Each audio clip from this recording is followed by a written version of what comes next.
একটা কবুতরের পিছনে দুইটা কবুতর ঘুরছে প্রাণপণে।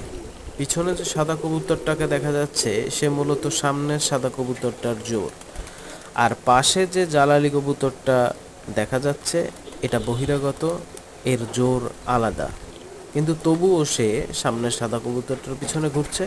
দেখা যাক শেষ পর্যন্ত কি হয়।